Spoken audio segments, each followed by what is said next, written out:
Supreme Court arguments over the authority to impose tariffs, whether President Trump has that, to impose sweeping tariffs without Congress's approval. Now, what he has been using is a national emergency law to do so. It's the linchpin of his economic agenda, these tariffs. Now, based on what we've heard, the outlook doesn't seem to be all that great for the president, who earlier this morning called these arguments and the forthcoming decision that they will make in the Supreme Court life or death.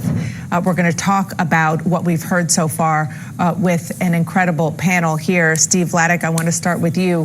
What is your take on this? And again, I know we're kind of in the weeds on tariffs, but I just want to remind our viewers that this is about so much more. This is about presidential power and whether Donald Trump has as much as he thinks he does. Dan, it's such an important moment for the court and the country. We've had so many rulings by the U.S. Supreme Court in Trump cases over the last 9 months, but they've all been in this frenetic context of fast-moving emergency applications, of quick-hitting, what should the rules be for weeks, for months. Okay, so the White House just detonated a political nuclear bomb that's sending shockwaves through every level of American government right now. And this is absolute chaos across Washington because Donald Trump just issued what might be the most legally explosive, constitutionally questionable, and politically devastating pardon in modern American history. We're not talking about some routine end-of-term clemency for nonviolent offenders that presidents do all the time. We're not talking about controversial but legally defensible pardons like Ford pardoning Nixon or Clinton pardoning Mark Rich. We're talking about Trump using the pardon power in a way that fundamentally challenges the boundaries of presidential authority, that appears designed to obstruct ongoing criminal investigations, and that's triggering immediate emergency legal challenges from multiple state attorneys general who are arguing. This crosses the line from constitutional power into criminal conspiracy. The pardon itself is stunning in its scope and its targets.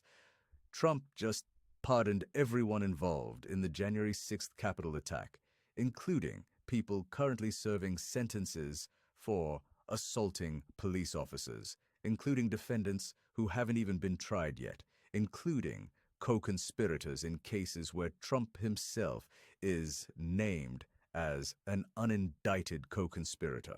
He pardoned his former advisors who were convicted of contempt of Congress for refusing to testify about his conduct. He pardoned associates convicted of campaign finance violations, tax fraud, and lying to federal investigators, all cases directly connected to Trump's own legal exposure.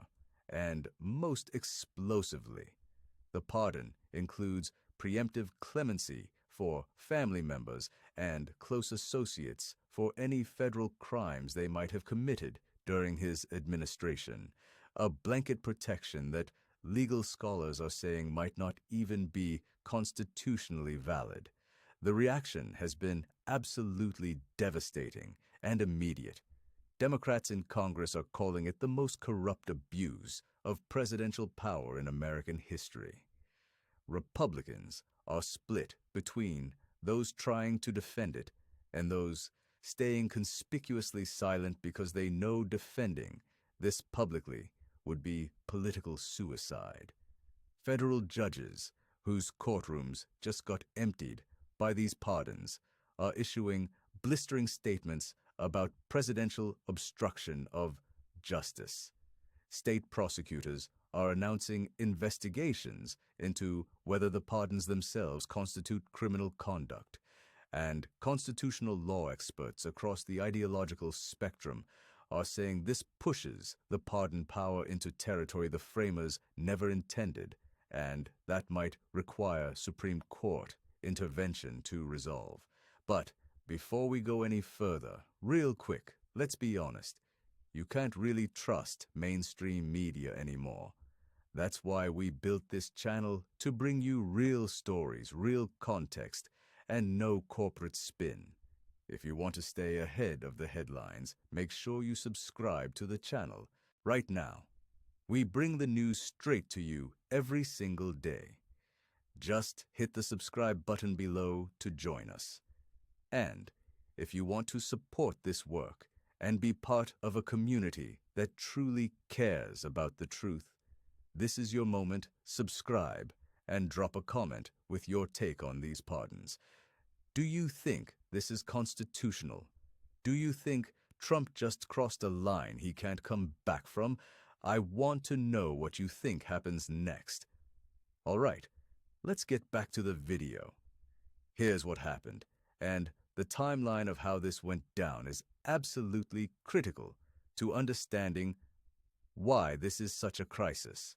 For weeks, there have been rumors circulating in Washington that Trump was considering mass pardons related to January 6th. His lawyers were reportedly warning him that blanket pardons for insurrectionists would be political suicide, that it would hand Democrats a massive weapon going into 2026, that even many Republicans wouldn't be able to defend it publicly. But Trump, characteristically, decided to go bigger and more provocative than anyone expected. Late last night, the White House released a statement announcing the pardons. No primetime speech, no press conference, just a statement posted online at 11 p.m. Eastern, clearly timed to minimize immediate media coverage and to drop the news when most Americans weren't paying attention.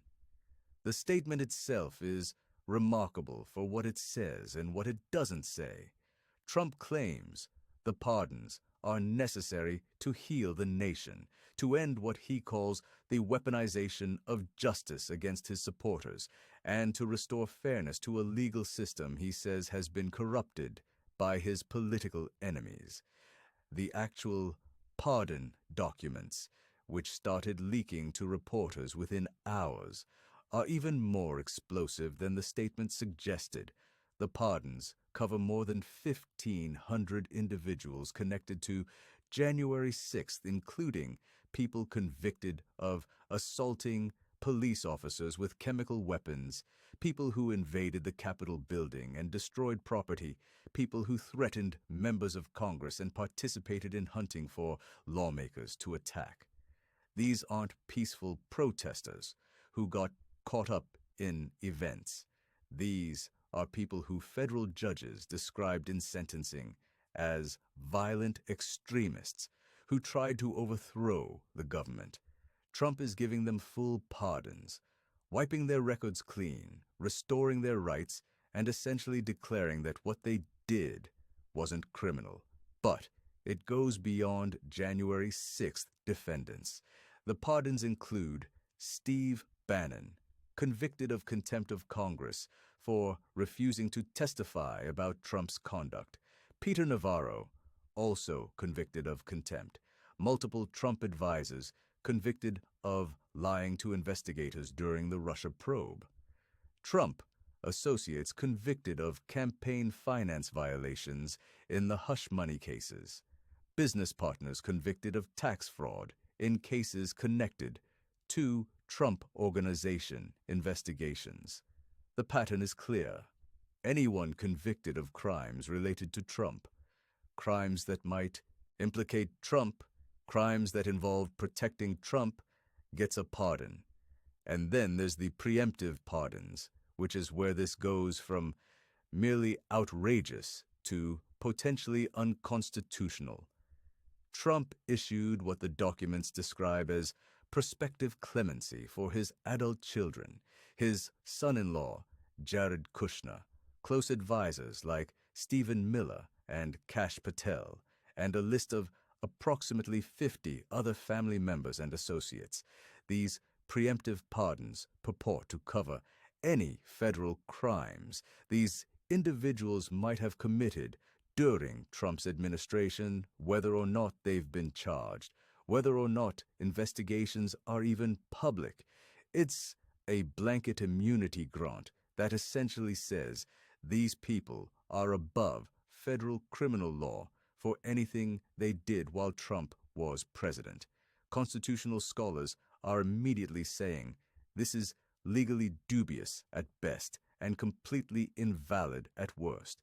The pardon power, they argue, has traditionally been understood to apply to specific crimes that have been charged, or at least that are specifically identified. You can't pardon someone for crimes unknown, crimes that might not even have happened, crimes that prosecutors haven't even discovered yet. That's not clemency. That's creating a class of people who are exempt from criminal law, which is fundamentally inconsistent with the rule of law and equal justice under law. The immediate reaction from Congress was explosive and split almost perfectly along partisan lines, with some telling exceptions. House Democrats announced within hours that they're launching investigations into whether the pardons themselves constitute obstruction of justice, abuse of power, and potentially